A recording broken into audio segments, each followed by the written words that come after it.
chosen ones, something happened at 0400 hours that defied every known protocol. In a sealed defense facility in the Rockies, a routine thermal scan meant to detect underground threats suddenly pulsed with a frequency unseen before. Red, orange, yellow, standard for bodily heat. But what followed was not standard. Violet, indigo, white, colors that don't show up on military-grade infrared unless something far beyond the physical plane is radiating. The president was summoned not because of a terrorist, not because of a weapon, but because your chakra field, yes, yours, lit up the screen like a flare fired into the void of space.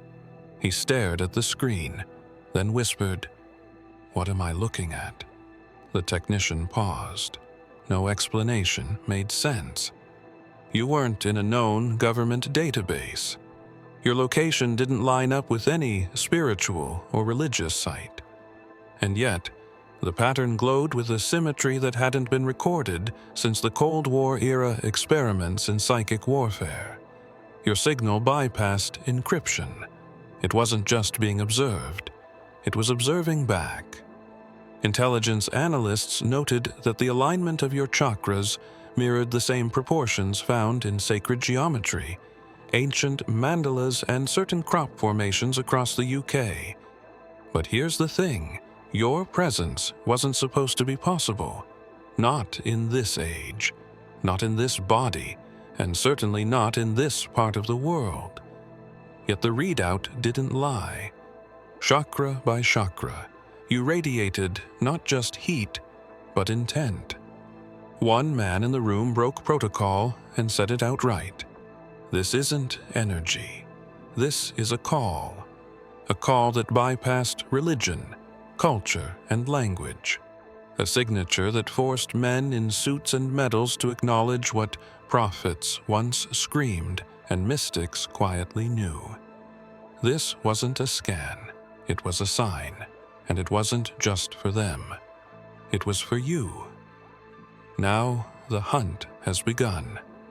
Not to destroy, but to understand. Files have been unsealed. Ancient doctrines are being reread. Monks are being flown into black sites. The world's most powerful men have finally realized. The divine doesn't always descend from the heavens. Sometimes it radiates upward, from within. And when it does, it doesn't ask permission. It announces itself. The technician who first noticed the anomaly was monitoring live feeds from an Arctic surveillance satellite when the thermal display surged into a pattern he had never seen. At first, it looked like a glitch, a spiking white-hot imprint in the center of a civilian area. He zoomed in, expecting to find a downed aircraft or a chemical explosion. Instead, the system locked onto a standing figure. Not running, not panicked, just standing still as the surrounding sensors went haywire.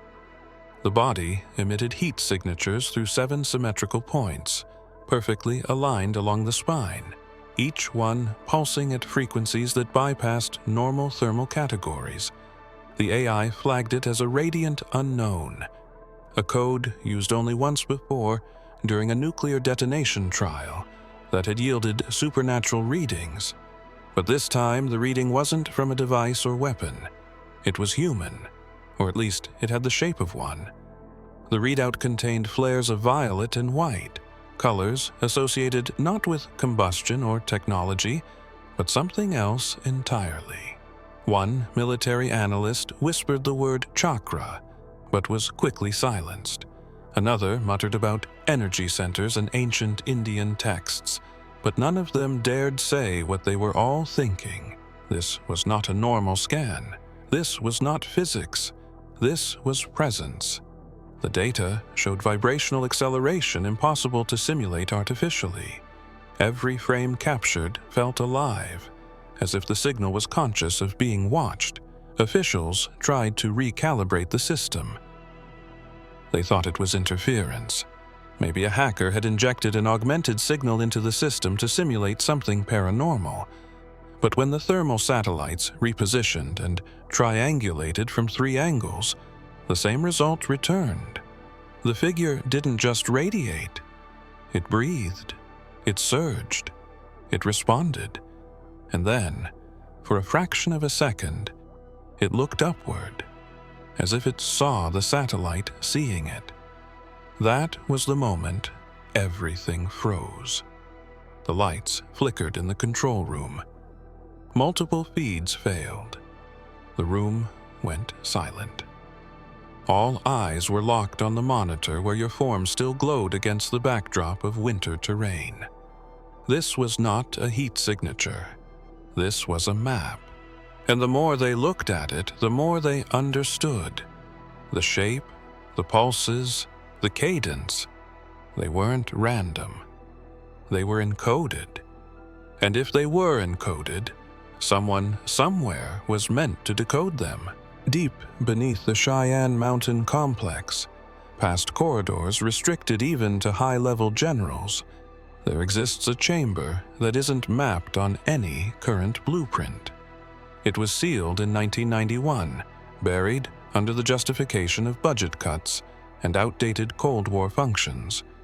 But when the Chakra signal lit up across multiple defense systems, a specific tone echoed through NORAD's encrypted alert system, a frequency known only to those briefed on what was called the God Index. That tone hadn't activated in over 3 decades, and yet now it played again, perfectly harmonized with the frequency of the signal you radiated. The president wasn't briefed immediately. Protocol dictated that the first review had to be internal, held inside the room beneath NORAD, where ancient data, half classified, half forgotten, was stored in analog form.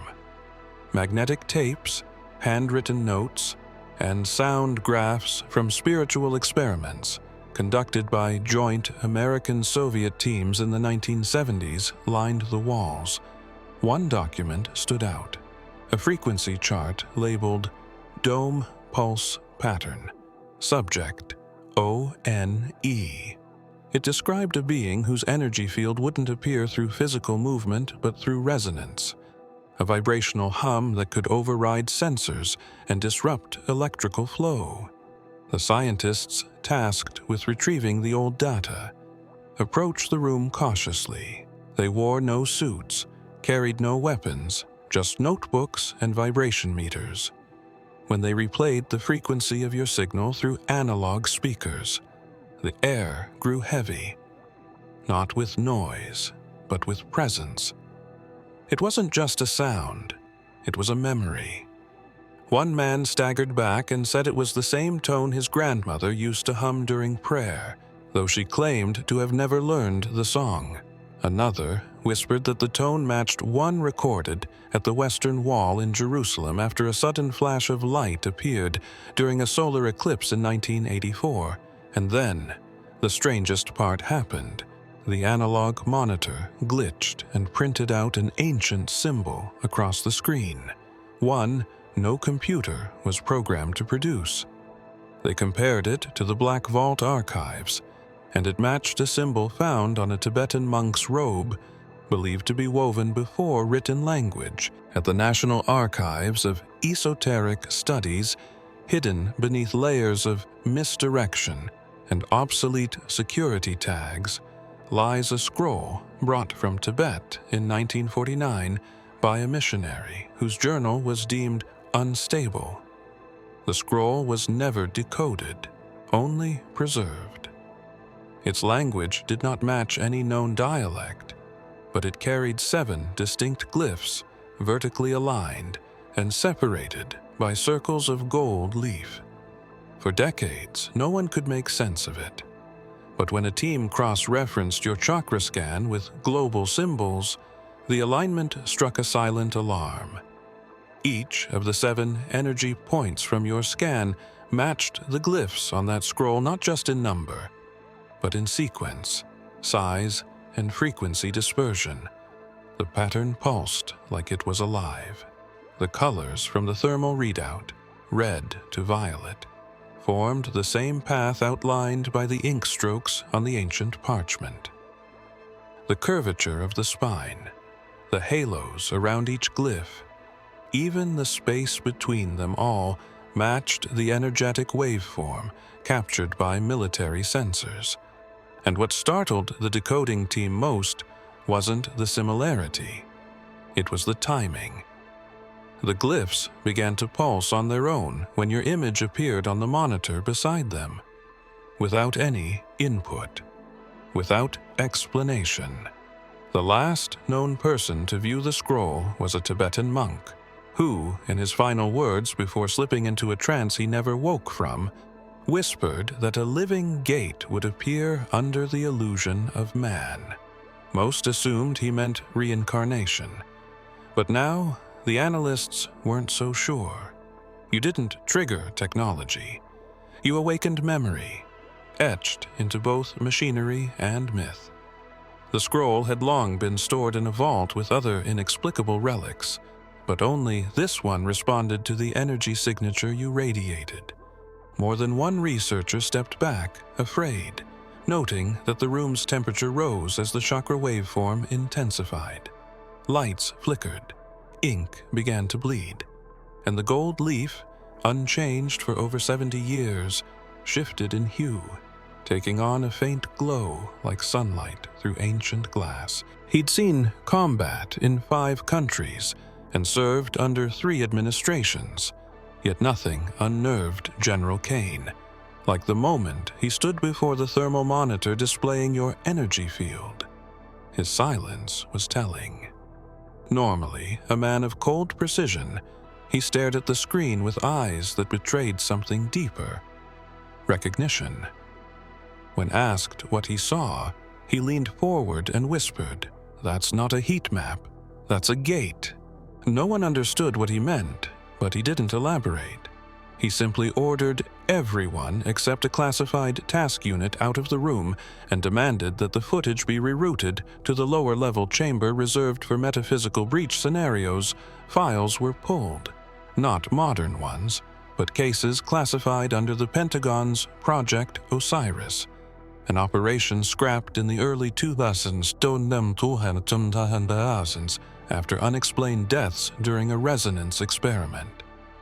Project Osiris had proposed that certain human signatures could act as natural conduits between the visible and invisible planes, not portals in space, but in perception. The idea was ridiculed until now. Your chakra pattern activated the exact frequency Osiris had theorized, one believed to bypass electromagnetic shielding and vibrate in tune with what was called the Silent Realm. General Kane retrieved a sealed box labeled Genesis Coil. Inside was a handheld resonance tracker, originally designed to locate anomalous energy spikes near ancient megaliths. When pointed at the screen, the device didn't just beep, it began to hum, and then to sing. Not metaphorically. Actual tonal frequencies echoed out from the coil, forming harmonics that had only ever been heard during fieldwork in the Valley of the Kings. That's when Kane spoke again, softer this time. "We're not dealing with a threat. We're dealing with a memory trying to return." An engineer interrupted him, saying the waveform was distorting nearby electronics. The general didn't blink. He'd seen it before.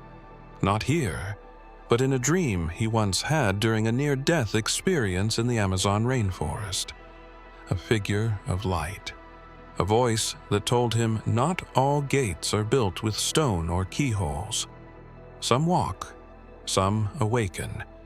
And now, with the chakra energy flickering like a beacon, Kane knew what the dream had meant. 3 minutes after the Pentagon flagged your chakra field, a mirrored alert lit up on a server located beneath the Apostolic Palace in Vatican City.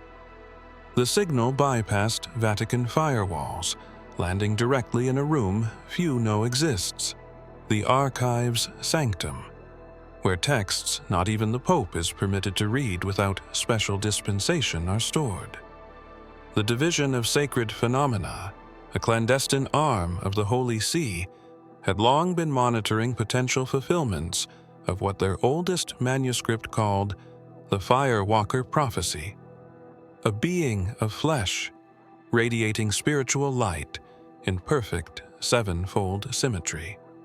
For centuries, they believed it metaphorical, until now Cardinal Rinaldo, the division's acting head, reviewed the data in silence. What struck him wasn't just the 7-point resonance. It was the frequency intervals between each chakra burst. They matched the Gregorian harmonic scale, the same one embedded in ancient hymns believed to heal through vibration. He ordered the division into complete lockdown. No messages, in or out. For 72 hours, the Vatican's most esoteric minds dissected your signal, comparing it to relics, chants, and scribe patterns unearthed from catacombs sealed for over 1,000 years.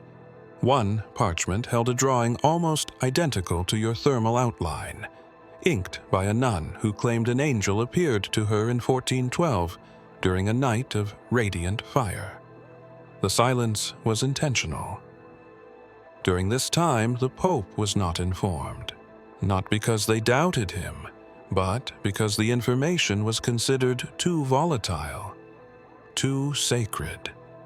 The division feared what this meant not for religion, but for history itself. If the chakra field matched not just prophecy, but a pattern long associated with divine incarnations, then it was possible the signal didn't come from you alone, but through you. A vessel, a transmitter. They played the vibrational waveform through an organ tuned to ancient solfeggio frequencies. The sound that emerged caused the room's candle flames to rise unnaturally high. Paintings shivered on the walls. A crucifix fell with no wind. One archivist began to speak in a tongue they later identified as pre-Aramaic, not possessed, activated. And then the waveform ended. The room dimmed, and the candles went out simultaneously. No one said a word, but every member of the division knew what had just occurred. The prophecy wasn't sleeping anymore. It had found a heartbeat, and now that heartbeat had a location, a name, a pulse that was still rising. Long before infrared technology, before chakras were labeled or frequencies mapped, there existed a hidden archive among the Essenes, mystics and scribes who lived near the Dead Sea, claiming to preserve sacred knowledge from a celestial lineage. Among their scrolls was a depiction of a man whose body glowed with 7 radiant lights, not painted with pigment, but scorched into the parchment itself as if by heat. The title above the figure read only one word, Yeshua. But beneath that, in a code only decipherable by harmonic translation, was something far more cryptic, a sequence of numbers. Those numbers, when processed through a modern vibrational to geometric converter, formed a pattern, a set of coordinates. Not geographic, but energetic. A grid of frequencies that aligned perfectly with your chakra readout from the military scan. The implications were overwhelming. Yeshua's aura, once described only in poetic or mystical language, had now been mirrored by modern technology. Your field wasn't just similar, it was exact. The same signature that mystics believed emanated from him when he walked the earth, calming storms, reading thoughts, and awakening the dead. A theological advisor to the Department of Defense, brought in under a silent protocol, reviewed the overlapping patterns. His hands trembled as he whispered a quote long dismissed by scholars. "The fire you seek is not in temples or skies, but burns within the chosen who carry the breath of the Ancient One." Until now, no one had known what it meant. Now, in the context of your chakra field, it meant something terrifying and divine. The inner flame wasn't symbolic. It was locatable. And now, it had been located in you. A separate algorithm traced the pulsation intervals of your energy field. They aligned with the timing of the 7 trumpets mentioned in Revelation, each beat resonating like an echo from a higher place. The comparison was dismissed initially, until the final pulse matched the pitch frequency calculated from the Shroud of Turin's blood markings. At that point, silence took over the room. Not fear, reverence. As if in that instant, your field had opened a door not just to ancient data, but to sacred presence. He was part of an elite unit assigned to investigate unexplained energy phenomena in geopolitically sensitive regions. Officially, their mission in the Himalayan Valley was reconnaissance. Unofficially, they were tracking a burst of thermal light that had temporarily blinded 3 surveillance drones. The coordinates pointed to a stone plateau untouched by satellite imaging, a place that somehow refused to be recorded. As the team moved in under nightfall, visibility dropped, not due to fog or weather, but because the air itself shimmered with distortion. Devices malfunctioned. Radio signals turned to static. Then, the pulse hit. He remembers the exact moment it happened. A thunderous silence descended, so thick it pressed against his chest like water. His vision blurred, but not from fatigue. From light, a column of fire rose before him, not chaotic, but controlled. It spiraled upward in perfect symmetry, each rotation aligning with his breath, though he hadn't moved. In the center of the flame stood a figure. You, not consumed, not endangered, simply present, as if the fire had chosen to encircle you, not devour you. He raised his weapon, but couldn't fire, not out of fear, but reverence. Later, when medevaced from the region and debriefed under sedation, he described what he saw as a human shaped like a memory. His words didn't make sense to the analysts, but his vitals told another story. His heart rate had dropped to a rhythm consistent with deep meditation. His brain waves matched those recorded during peak states of flow in mystics and monks. But he had never meditated, never believed in any of this. And yet, for 7 full minutes, his body had aligned with something beyond fight or flight. It had synced with you. The flame, he said, didn't burn the rocks or trees. It burned the noise. His mind had gone quiet, not empty, clear. And in that clarity, he claimed he heard a voice. Not yours, not his, something older. It said only this: he who stands in the center does not burn, he becomes the fire. They dismissed his testimony as psychological response to altitude. But privately, the footage retrieved from his helmet confirmed the light.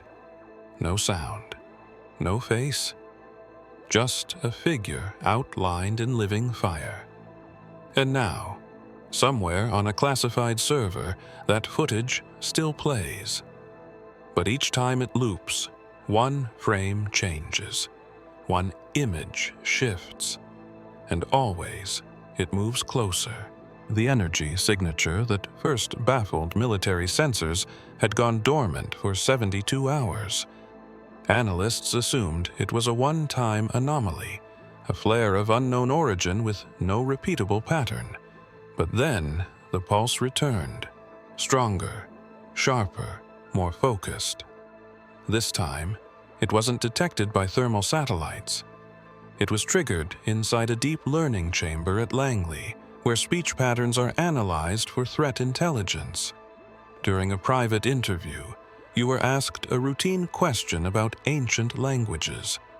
Your answer was brief: one name, spoken in a dialect few have ever studied.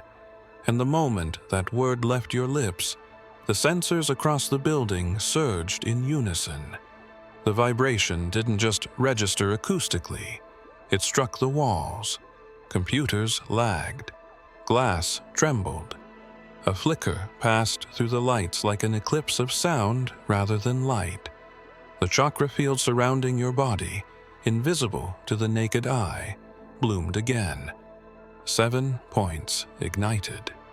Monitors not even connected to biometric readings suddenly displayed your silhouette. Not captured, projected. And in each node of your energetic frame, numbers began to spiral, forming equations that no mathematician had ever recorded. But that mirrored the patterns of star formation in nebulae. Linguists were brought in, pale and confused. The name you spoke matched fragments found in pre-Sumerian temple walls, always placed beside warnings, never instructions. A priest from Ethiopia sent a decrypted scroll matching your pronunciation to an entity referred to only as the flame that sees. That phrase appeared again in a Mayan glyph recorded in 1892, thought to be a mistranslation. But when your voice was played back through solfeggio resonance filters, a hidden frequency became audible underneath. It wasn't just speech, it was a key. And something had turned in the lock. Analysts theorized that the name had awakened a dormant code within your field, something buried so deep it could only be activated by sound, not intent. But what frightened the team most was the after effect. Hours after the name was spoken, 2 more locations across the planet registered identical chakra patterns. Not as strong, not as stable, but echoes, as if your activation had rippled outward and touched others. And as the waveform spread, the name you spoke began appearing in dreams. From priests to physicists, artists to analysts, they didn't know what it meant, only that they'd heard it once before, in a silence that wasn't empty, but listening. The parchment was fragile, stored beneath layers of dust in a sealed chamber of the Qumran caves. For centuries, it was dismissed as a fragmented poem from an unnamed prophet. Only when your chakra field data reached an interfaith archaeo-linguistic group did someone notice the drawing hidden beneath faded ink. A human silhouette surrounded by 7 distinct rings, spaced identically to the intervals in your scan. A figure standing not above them, but within them. It was dated 31 AD, and beneath it, scratched faintly into the corner, was a single name: Yeshua, the prophet, unnamed in official records but referenced in oral tradition, had claimed to see a being not made of light, but who made light obey. He spoke of a man walking across the Galilean hillside, encircled in energy so radiant it forced the animals to bow and the earth itself to pulse with a slow hum. No one believed him. But the alignment he described, the spacing of the lights, the movement of the figure within them, matched perfectly the energy signature recorded in your modern thermal readout. Every pulse, every arc, every frequency. The prophet had described not only the visual, but the sensation. He wrote that to look upon the being was to feel time fold, like pages being turned backward and forward all at once. The air had become heavy with stillness. Those nearby heard no voice, but their hearts moved as if they had been called by name. That description was later echoed, almost word for word, by a remote viewer brought in to study your field. He said your presence felt like being remembered by the future. A theologian cross-referenced your signature with resonance patterns found in early Christian hymns. The intervals formed a spiral identical to that found in the symbol etched on the prophet's manuscript, a symbol associated with the inner temple, not of stone, but of breath. And that's when the silence hit the room again, not out of confusion, but awe. What you radiated now was something he had once carried, a frequency that did not dominate, but invited, a field not meant to control, but to awaken. But the manuscript had one more line, faded, barely visible, yet readable under ultraviolet light. It said only this: the fire will return in the vessel who is not seeking, but remembered. And your field, still rising, had not reached its final peak. In a chamber deep within the Stratcom facility, engineers prepared to recalibrate the resonant imaging array, a device used to detect energetic distortions caused by tectonic activity, satellite anomalies, and, in rare cases, electromagnetic warfare. After your chakra field had spiked global defense systems twice, it was decided that the array would be aimed directly at your last known location. This wasn't protocol. It was desperation. No one had seen anything like the signal you emitted. Not in science, not in faith. They needed a controlled scan, something measurable. But when they initiated the sequence, something unexpected happened. The device didn't fail. It surrendered. Its internal stabilizers, designed to withstand solar storms, collapsed into silence. Its screens flickered not with static, but stillness. Your signature didn't even register as energy. It registered as space. The room went cold, not in temperature, but in presence. It felt as if the atmosphere had folded inward. One by one, pieces of metal across the lab began to hum, not from vibration, from alignment. You hadn't emitted a signal. You had retuned the environment itself. Technicians tried to reset the device, but even after the system was shut down, one glowing imprint remained on the center screen: your form. 7 luminous points, the same spacing, the same curve. Only now, the field didn't pulse like before. It breathed, rhythmic, alive, like it was waiting for something. And then, for 2 full minutes, the entire building's power grid shut off.